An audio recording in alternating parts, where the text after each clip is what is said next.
Hello, candle lovers. Thank you so much for joining me today. My name is Greg, and this is all about candles, and welcome to February's episode of Burning Questions. On the last Wednesday of every month, I do a Burning Question segment, which is where I answer the emails that you have sent me to allaboutcandles@gmail.com. Lots of great questions this month, so let's get right into it. I should probably warn you folks, trigger warning, some of the questions in this month's episode do get just a little bit political, so if that is something that's going to bother you, you might want to sit this one out. Of course, I'm going to be giving my unfiltered and honest opinions here, so let's see. You guys emailed me these questions, and then like a crazy batty old lady, I print them up and I stuff them in envelopes because I like to pretend that these were actually snail mailed to me. My inspiration for the Burning Questions segment actually comes from Wendy Williams. I absolutely adore Wendy Williams, and when she used to have her daytime talk show, I would watch it every single weekday on my lunch break. I just love her so much. And every day she would also do an after show where she would like take questions that were emailed into her, and her producer would like print out the questions for her, and she'd have her crazy batty eyeglasses and like read through the messages and answer them. And so that is very much like the vibe that I'm going for here, like wise Auntie Greg. Anyways, I'm excited to get into this month's questions, you guys. Let's see what you have for me here. All right. Hi, Greg. I am a bit slow, so I just watched January's Burning Questions video last night. Since you've stated that you've received candles as PR from various candle brands, I'm assuming you have a post office box. Have you considered releasing that information to your subscribers so they could send you actual snail mail? I share your fondness for the days of snail mail. I feel like we kind of just talked about it.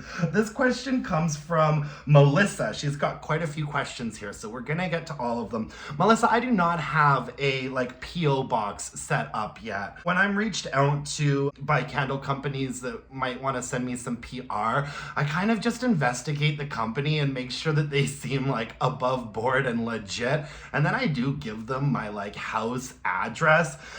You are not the first person to ask me this question. I have had lots of people reach out and ask me if I have a PO box because they would like to send me actual snail mail for this segment, which would just be a dream come true for me. So what I'm gonna do is I'm gonna look into that this week. I'm gonna look into how much it would cost me to get a PO mailbox or something at the post office down the street.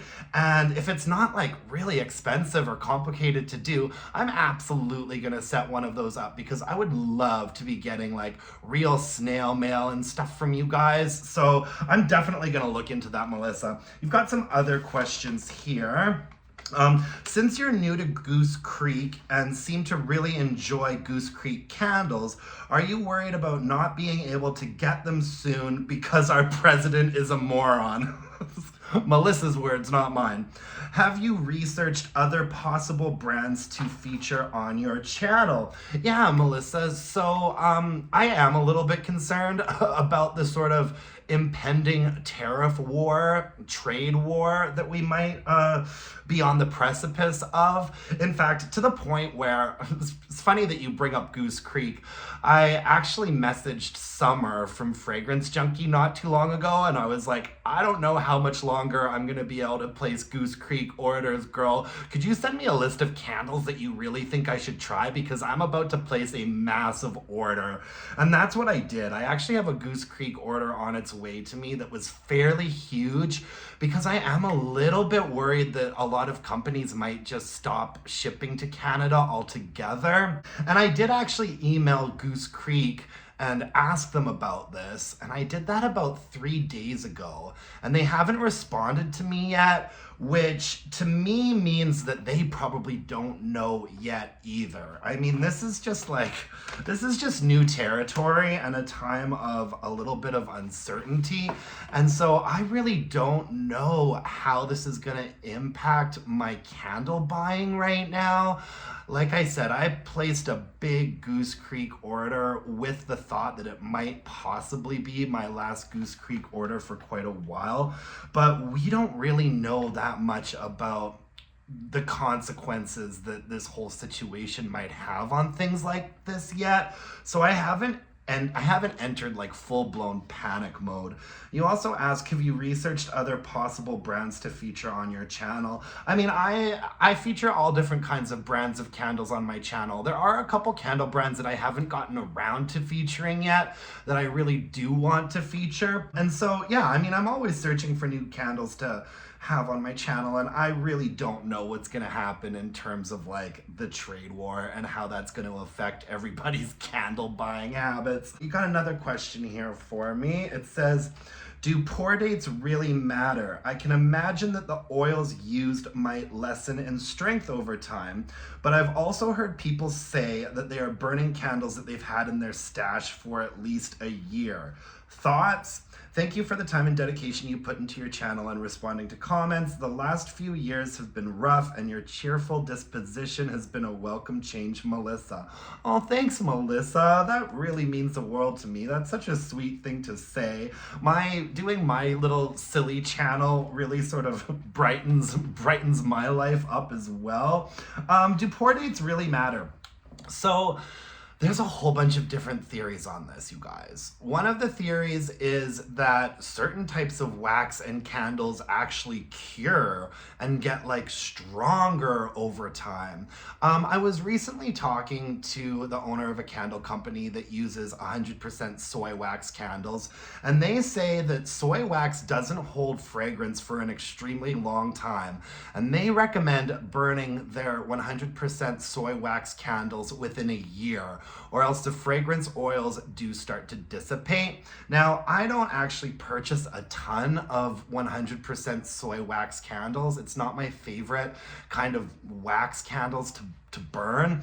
What I really like is like a soy paraffin blend, or even just straight up paraffin candles. I still purchase as well. I'm not one of those people that gets too concerned about like the soot and that kind of thing. I feel like I do a pretty good job of keeping my candles under control. And so here's the thing though, I do know that I have purchased candles from Bath and Body Works, Yankee, and Village. I can say that those three brands of candles, I've had candles in my stash from those brands for well over 2 or 3 years.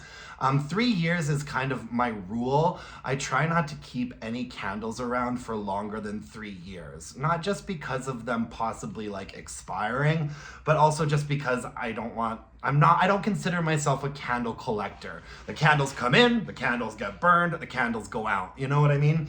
I will say that the longest I've probably held on to candles from Bath and Body Works, Yankee, and Village is probably about 3 years, and I really don't notice a difference. So as far as I can tell from the sort of like research and information that I've gleaned, is that 100% natural wax candles do have a tendency to lose their fragrance substantially over time, and that a year is kind of the maximum that you want to hold on to them to.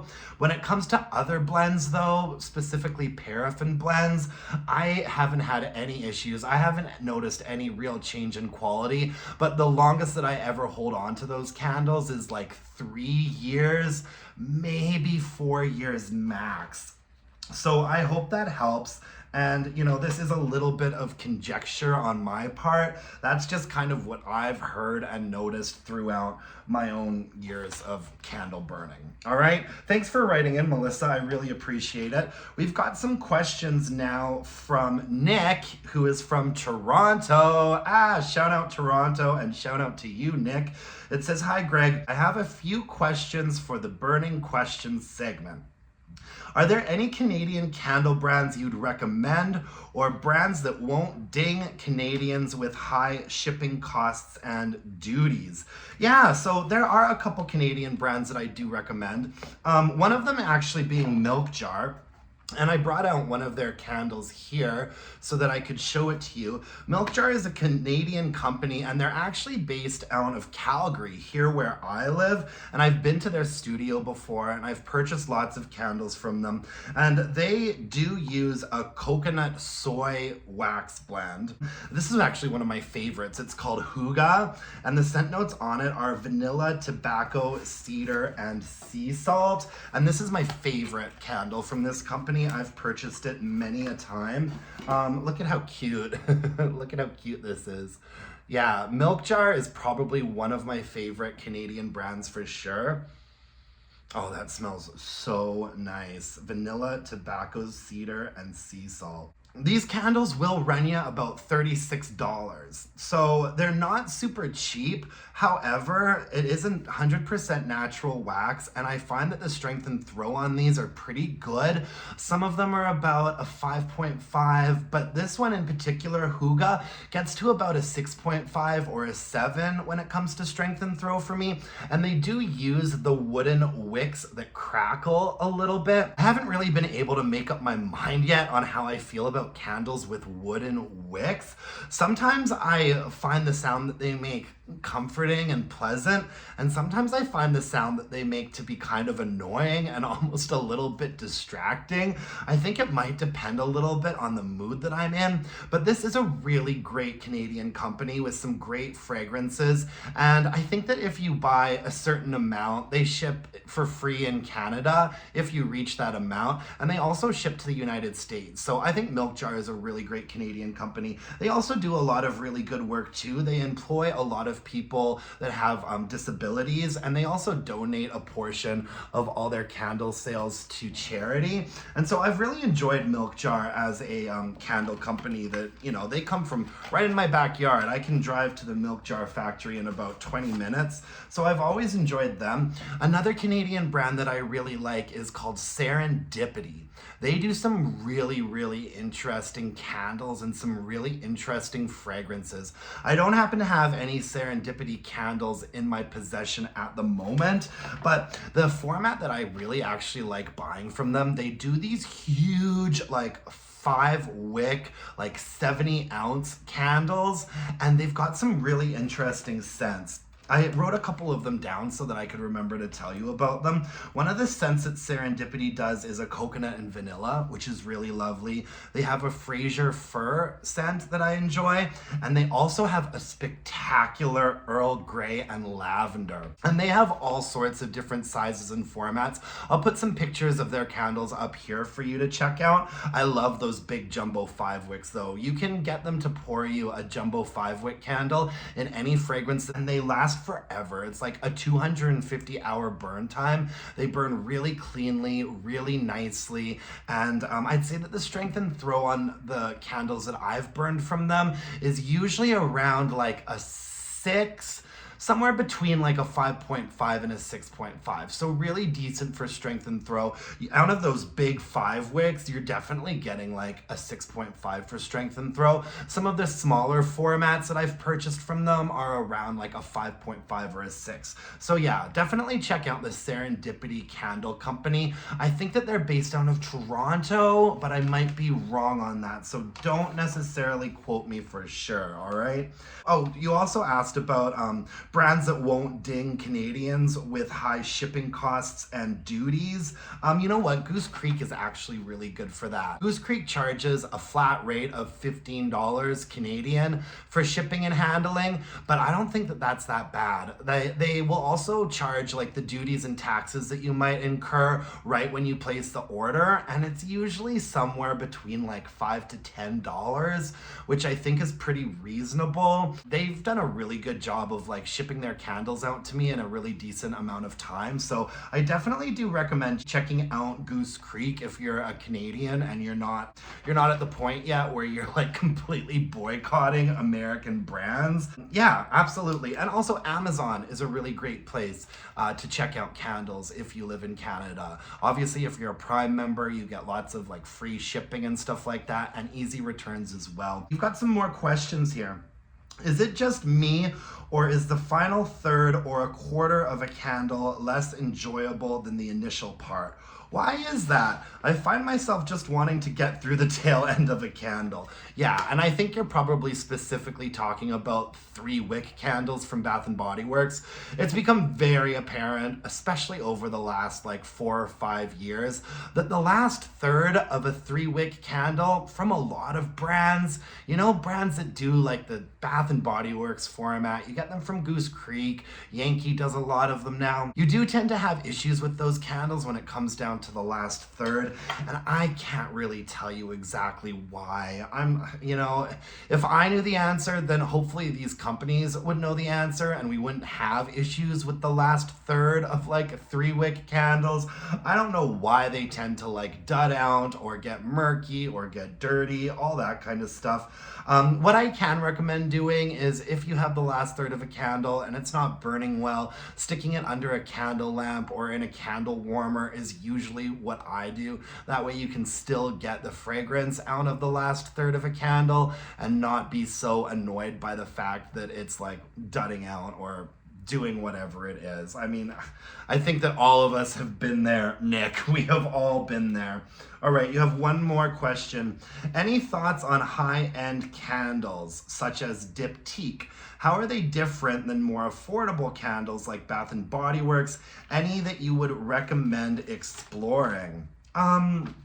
Yeah, so high-end candles. There are a couple of candles I really love from diptyque. I love their amber candle. I love their tuberose candle. They have like an orange tree candle at diptyque that I really like.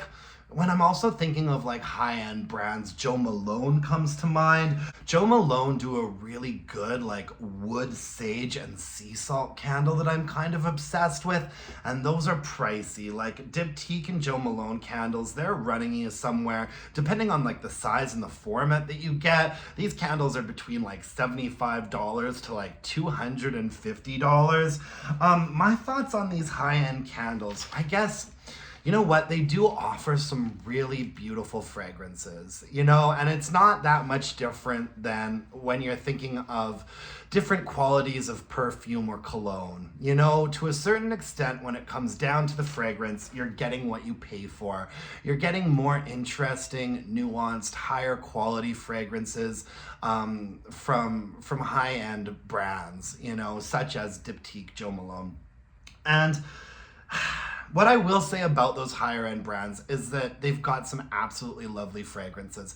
However, they often really don't tend to perform very well. I'm especially looking at you, diptyque. I feel like the most strength and throw that I've ever gotten out of a Jo Malone or a diptyque candle is like a 5.5. I kind of, I've purchased those candles sporadically once in a while, and I always find that I kind of enjoy having the candle around and smelling it on cold more than I actually enjoy burning it, because burning it can be frustrating. They might tunnel, they might dud out, they just won't project the fragrance very well. And also we kind of have to factor into this what kind of a budget you're on, and for me, I have to say that if you are on a budget and you can't afford to be buying high-end candles all the time, I really do just recommend sticking with Bath and Body Works. Like I have a really hard time recommending these really pricey higher end candles. I mean, if you want to just experience the fragrance, you can always go into a department store or Sephora or something and smell the candles there and kind of experience the fragrance that way. You don't have to necessarily purchase them and bring them home and try to burn them. If I was really pressed to give you a hard answer on this, I would say no. I don't recommend these really, really highly priced candles. I mean, more often than not, they are just not going to be filling your room with fragrance. And as lovely as some of the fragrances might be, I've considered them for the most part to be a waste of money. Like I said, there are some fragrances that I love from these high-end brands, but after you're done paying $125 for a little candle like this and then not getting the strength and throw out of them, I have a hard time recommending that people spend their hard-earned money on products like that. You know what I mean? Now, there are candles that sort of fall in between the really expensive high-end and like the Bath and Body Works Goose Goose Creek, Yankee. So I'm thinking of brands like Voluspa, and brands like Illume. You know, they offer really nice sort of higher quality fragrances that are at a more reasonable price point. You know, somewhere in between like Bath and Body Works and like Joe Malone and Diptyque. I actually have an Illume candle here that I really like. These run me about, this is like their single wick format, and they're 11 ounces. These will run you about like $25 if you find them at like a Marshall's or a HomeSense, or if you buy them on Amazon. These are 11-ounce candles. This one is coconut milk mango, and I think that Illume and Voluspa are kind of a nice middle ground between the really high-end, like super highly priced fancy schmancy candle brands and Bath and Body Works. Coconut milk mango from Illume is one of my favorites. It's a really nice, sort of unique, nuanced, well-balanced fragrance. And I treat myself to them once in a while, and they also don't like break the bank account. So there are lots of options out there for sure.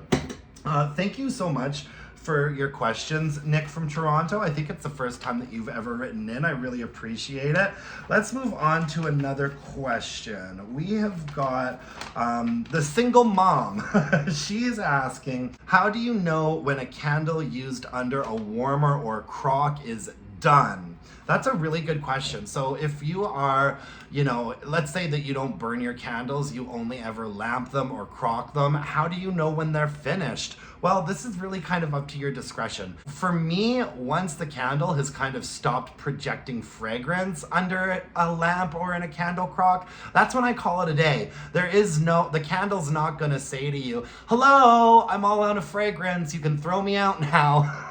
You know, you kind of just have to judge what the strength and throw is doing. If I were to hazard a guess, I'd say that if I am just melting a Bath and Body Works candle, so I haven't burned any of it, I'm putting a full Bath and Body Works candle either in my crock or under my heat lamp, I'd say that they last for probably about a week if I've got it on for about 8 hours a day. So what's 8 times 7? Like 56 hours? I'd say that you get about 56 hours out of melting or crocking a Bath and Body Works candle, because usually, like in my kitchen, I only ever put candles under a candle lamp, and I will usually have it going for 8 hours a day, and usually after about a week I've noticed that the fragrance has really started to wear off, and so that's when I call it a day. So it's really up to your discretion, you know, how much strength and throw do you want to be getting out of the candles that you're melting or crocking. Once I can't really smell them that much anymore, I call it a day. Thank you for that question. That's a good one, single mom. Okay, this next question is from Deb. Hi, Greg. My burning question is, and I don't mean any disrespect to anyone, but could you do a segment on candles made in Canada? There is a Facebook page called Made in Canada where different products are talked about, and it's bringing awareness as to where things are made. Someone asked today about where they could find candles made in Canada other than Bath and Body Works. Little known fact, but if you live in Canada, the Bath and Body Works candles that you're buying are actually made here in Canada. Maybe you are familiar with some of the companies and could give us your opinions. Love your channel and love your humor. You brighten my day. Take care, Deb. Aw, thank you so much, Deb. We talk all the time in the comment section. You brighten my day too. You guys, I answered a lot of this. I recommended some really good Canadian brands when I answered Nick's question, Serendipity and Milk Jar being two of them. So yeah, I wouldn't be opposed to doing a segment all about candles made in Canada. I can actually see the viewers on my channel, and about 27 or 28% of you are Canadians, and then the rest of you are all from the United States, except for about 1%, which is mostly the UK and India. I'm pretty sure that all of the viewers from India are like the bots, like Mohammed Katan. Shout out Mohammed Katan. So, yeah, I would absolutely consider doing a segment about candles made in Canada. I'm gonna work that idea around in my head for a little bit. Maybe I'll get together, maybe I'll place an order at Serendipity actually. Maybe I'll get together like 3 or 4 candles that are from Canadian brands and do a little segment on them at some point. But listen, when it comes to the whole, in case you guys aren't aware, especially if you're in the States, because of this whole trade war that seems to be impending between Canada and America right now, there is a huge movement in Canada at the moment to only be buying Canadian products. And I get it. And this isn't like a niche sort of thing that's happening just to like super patriotic people. It's become like a huge part of the culture right now that we should be buying as many Canadian products as we can to help support the Canadian economy if we do sort of head into this trade war that could get quite nasty. I think that everybody kind of needs to draw their own line with what they're comfortable with. For example, what I've kind of settled on is that I am buying all of my groceries right now only from Canadian companies. And I've actually been doing that for the most part for quite some time, except for my Diet Coke, guys. I'm gonna need my Diet Coke. And that's kind of what I'm talking about. I think everybody in Canada right now is kind of drawing a line based off of what they're comfortable with.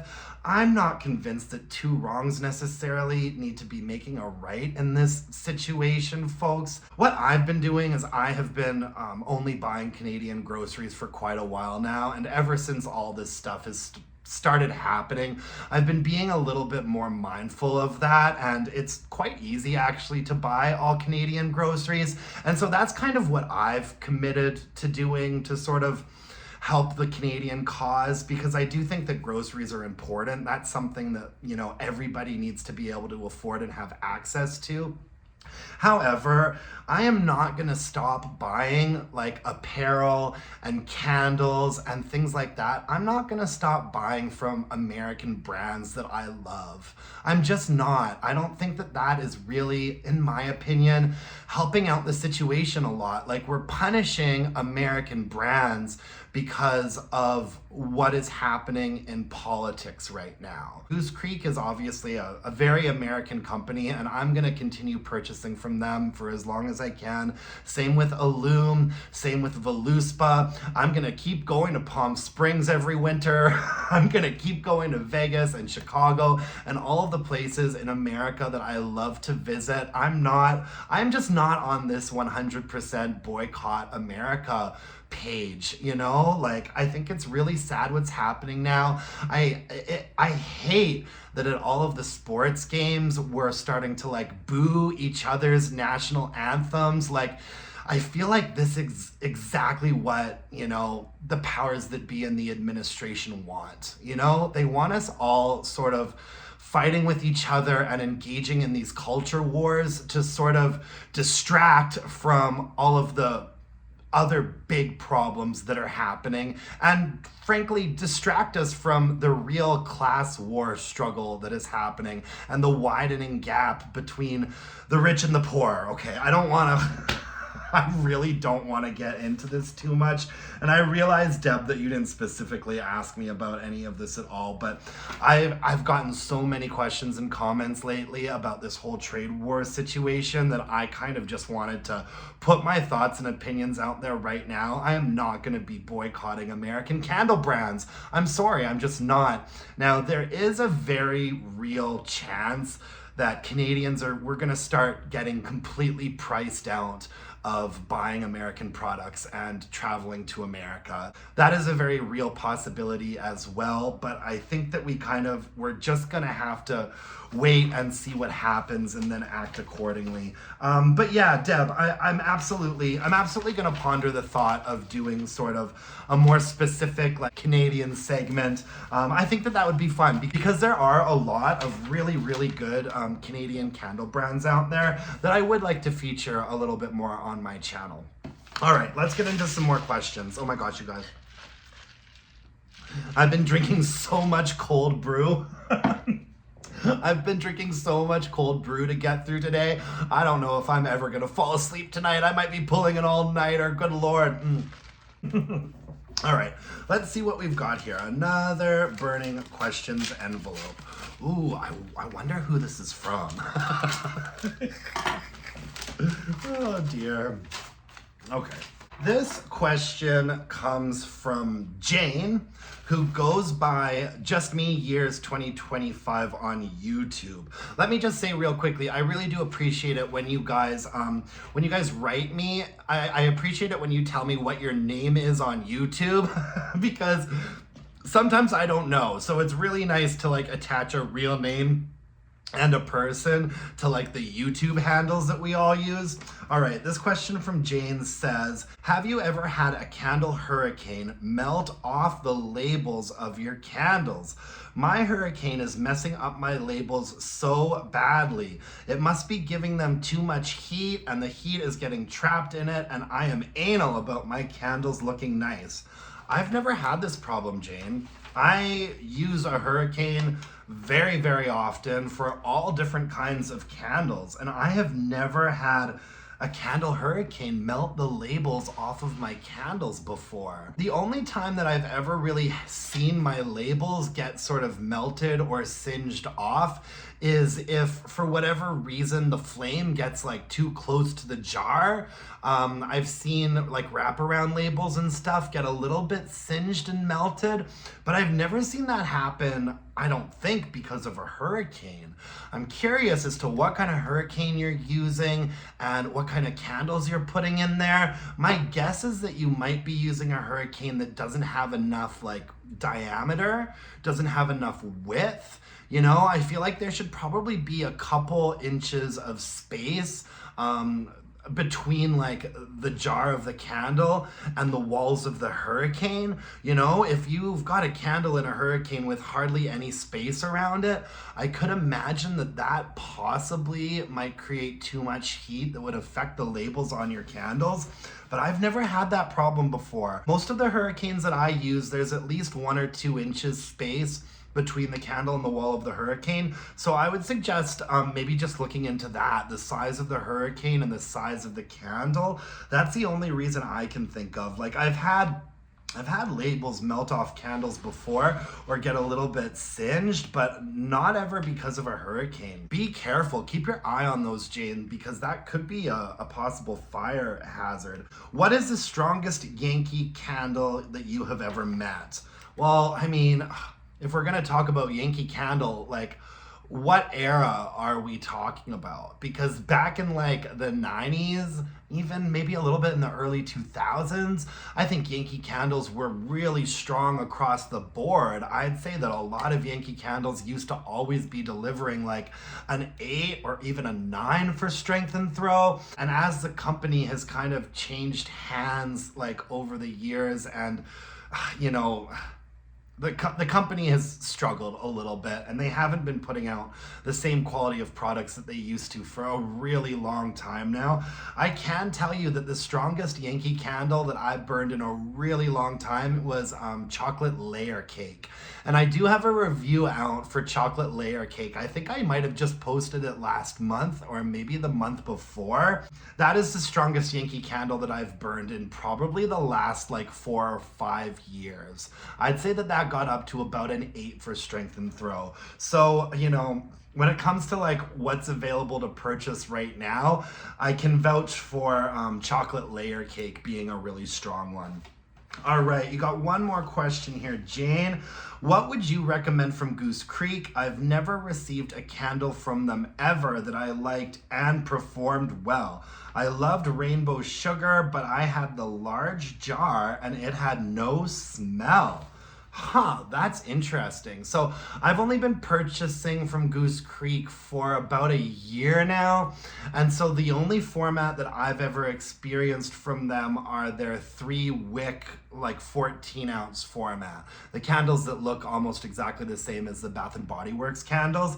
And Goose Creek, I've had a lot of issues with some of their candles, but strength and throw is very rarely one of those issues. In fact, I would have to say that of all the brands that I'm regularly buying right now, Yankee, Voluspa, Illume, Bath and Body Works, etc. I'd have to say that Goose Creek, they're pretty much among the strongest candles that I think that you can get at the moment. I think that they say they use a soy wax blend. I think it's very, very heavy on the paraffin wax in their blend because, man, like, I've got to say, like, I think that Goose Creek, they're some of the strongest candles that I'm burning right now. So what would I recommend from them? Right now I'm burning a Tuscan Vineyard. I really like that. I think that that's about a 7 for strength and throw. One of my favorite candles from them is Cotton Vanilla Breeze. I'd say that that's like a 7 or a 7.5 for strength and throw. A lot of their gourmand fragrances I find to be really, really strong. I'm wondering if maybe you haven't tried their 3-wick format yet, because this says that you got a 2-wick from them in a large jar. They don't do those large jar candles anymore. All they really have are like small single wicks and their 3 wicks. I'd recommend giving their 3 wicks a try because I think that you'll find that they've got pretty good strength and throw compared to the other brands out there right now.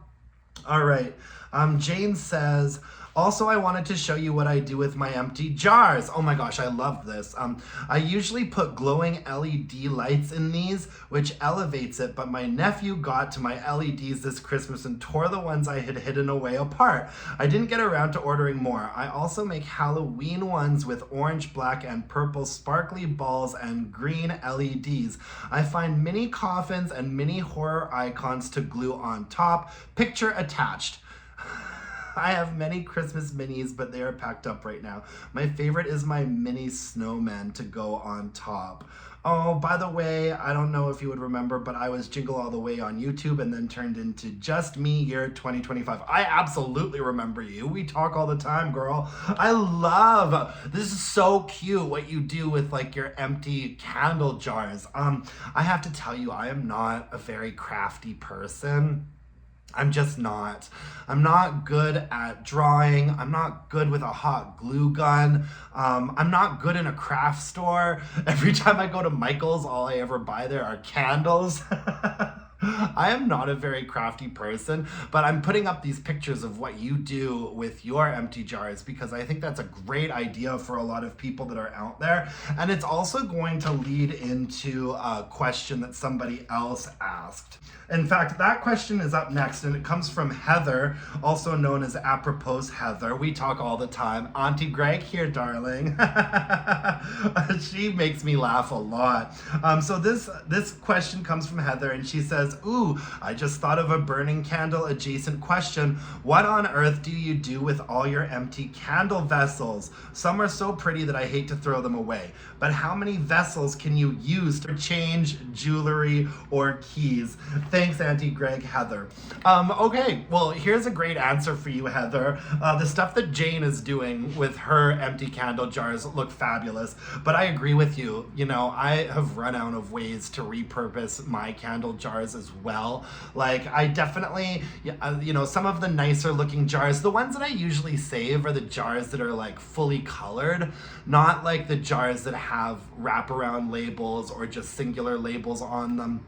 I tend to save the jars that are like from the White Barn collection or from the Neutrals collection, and I switch them up around my place a little bit. I do have one in the bathroom that I keep Q-tips in. I feel like everybody does that. And I also have like a junk drawer in my kitchen. I've got probably like 10 empty candle jars in there, and so it just helps me separate like my safety pins from my bag clips, from my batteries, from my, you know, all those weird sort of random things that end up in a kitchen junk drawer. I keep all that stuff organized by having a whole bunch of like empty 3-wick jars in there.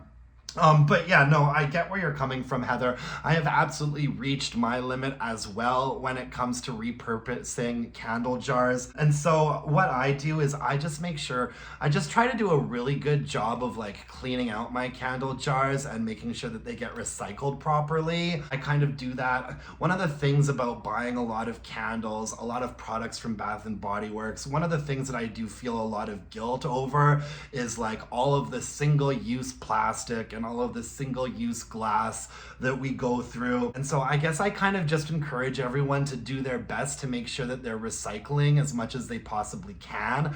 I mean, I save my empty candle jars and then I go through a tremendous amount of effort to like freeze them all, remove the wax. I take them into like a recycling place myself so that I can make sure that they're getting recycled properly. I mean, that's really all I can suggest that you do, because I agree, girl. I'm not super crafty, so I'm not making decorations out of empty candle jars, but I do find practical uses for them around the house once in a while. I do tend to hang on to some of the fancy lids sometimes, and if I come across a candle with a really boring lid and I think one of my fancy lids would look better on it, I kind of repurpose lids that way. If anybody has any great ideas, let us know in the comments below what you do with your empty jars. And thank you so much, Jane, for sharing those pretty Christmas decorations with us. I really appreciate that. I have another question from Lisa. Okay, so I'm gonna let everyone know right now that we've kind of reached the end of the candle related questions. I saved the sort of off-topic questions for the end of the burning questions segment, all right? And this question comes from Lisa. I'm pretty sure it's Lisa Smith. Hey girl, she has an excellent Instagram account. I love Lisa. And she says, I look forward to every video you post. What is the first concert you ever went to? Who have you seen the most in concert? Oh, girl. This is a question really after my own heart. Now, you guys might all find this really hard to believe, but as a young boy, one of the first musical artists that I remember becoming really obsessed with was Celine Dion. I love me some Celine Dion. And you know, growing up in Canada, Celine Dion was just all over the place. Like, she is a huge icon up here. I absolutely adore Celine.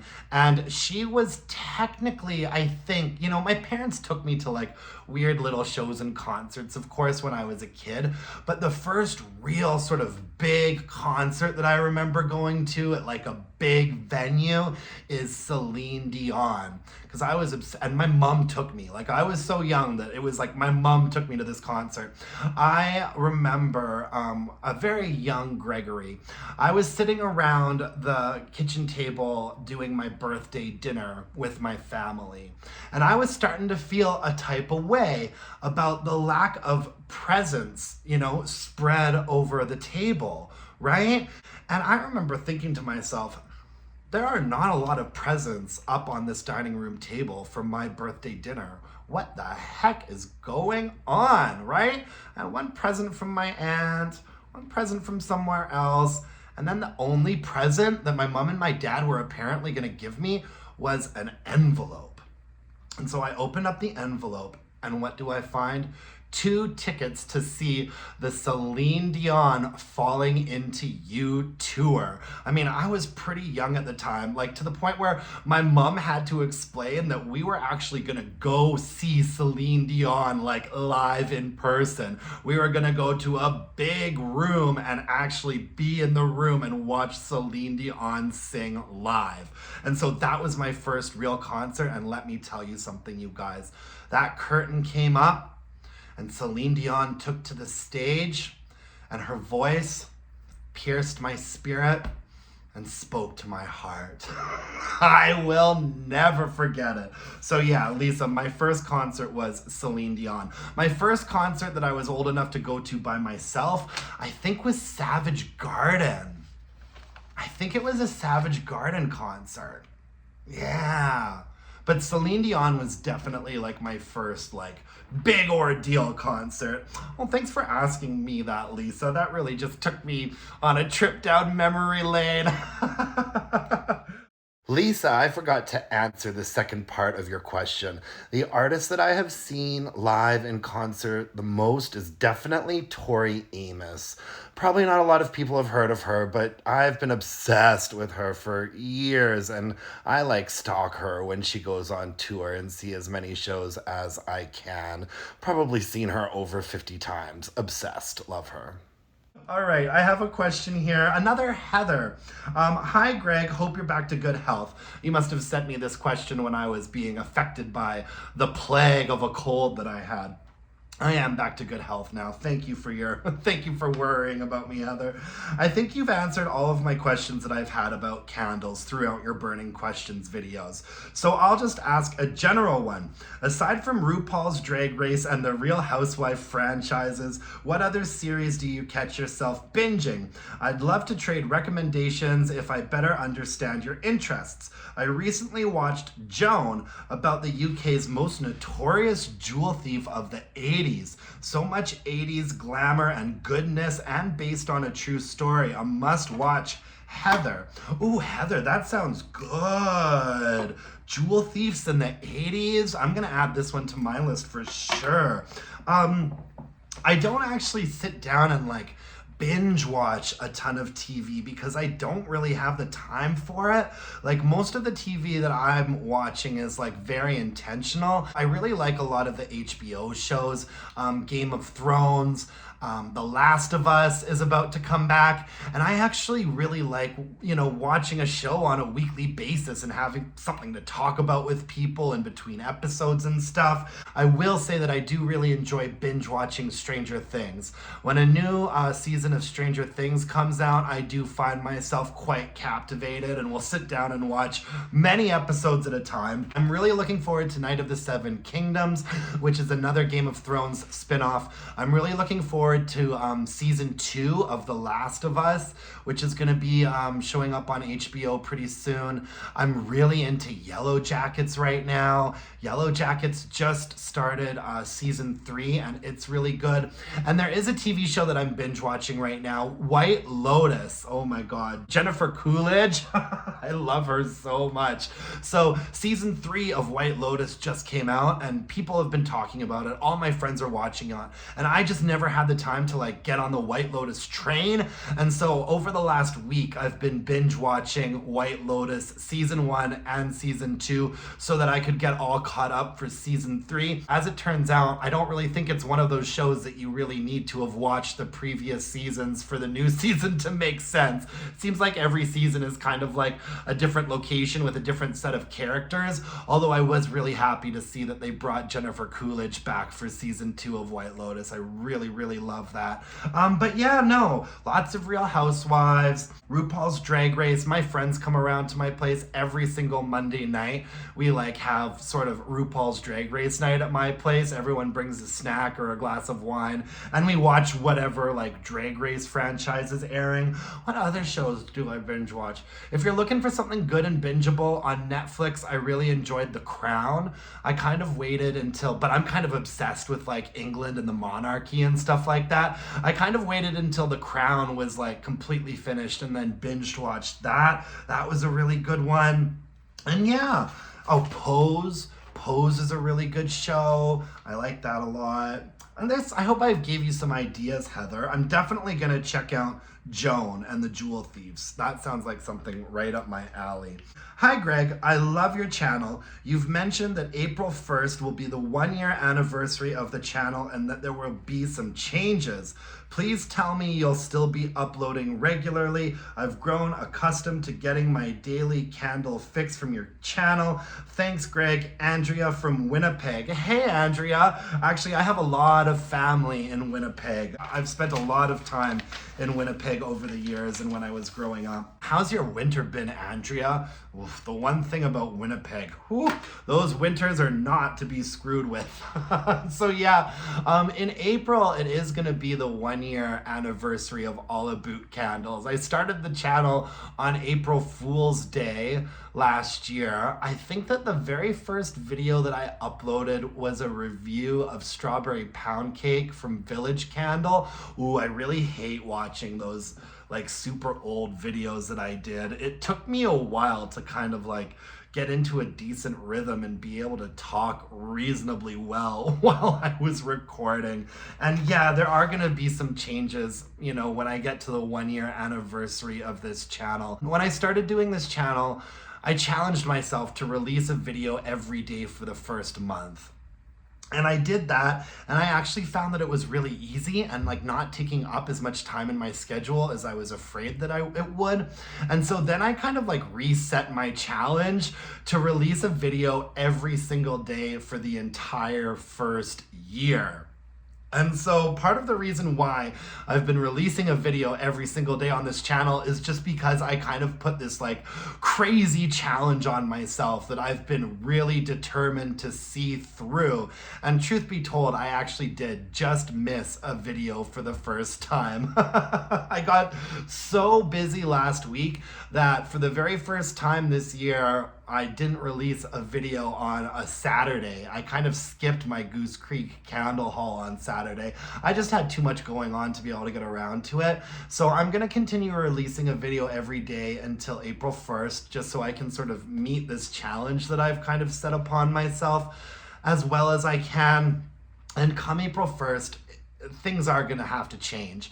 It is not sustainable for me to continue releasing 7 videos a week, you know? I've been releasing pretty much 5 candle reviews every single week for a whole year, and that's just not going to be sustainable because there's just not that many candles that I'm going to be able to keep reviewing. Like, I'm just not going to be able to keep up with it, you know? The first year I could review things like Laundry Day and Watermelon Lemonade and like candles like that, but I don't want the channel to get too repetitive. And so what I'm picturing happening is that I'm probably going to go down to releasing like 3 or 4 videos a week. I'm going to try to keep 3 videos for sure. I will tell you guys that the one thing that I'm going to 100% commit to doing every single week is the weekly wax wrap up. I think that those are some of my most consistently watched videos. Those videos are kind of like getting, you know, somewhere between 5 to 10 candle reviews all in one.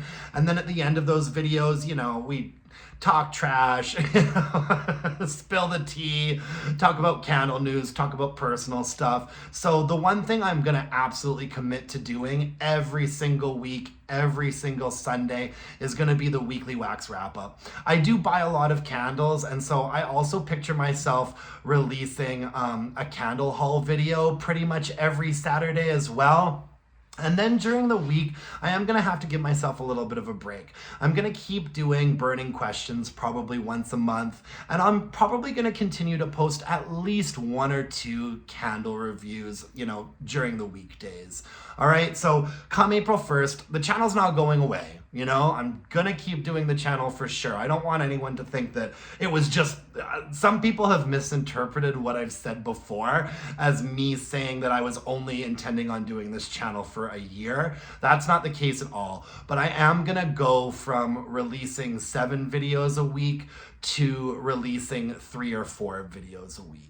And some weeks you might get more, some weeks you might get less. It's gonna depend a little bit on what my schedule's doing. The timing is really good in this situation because I have started a new position and a new role sort of career-wise. And so my job is taking up a little bit more time than it was when I first started this channel. And I'm also gonna be traveling a lot more than I used to. I'm definitely 100% committing to doing the weekly wax wrap up every single Sunday, you know? And then there's probably gonna be candle hauls almost every Saturday and at least 1 or 2 candle reviews also sprinkled throughout the week, okay? So right now I'm planning on still doing about 3 or 4 videos a week, but I really appreciate you writing in, Andrea, and I'm glad that the channel means so much to you. I'm not going anywhere, you guys, but I'm definitely not gonna be able to continue releasing a video every single day moving into April.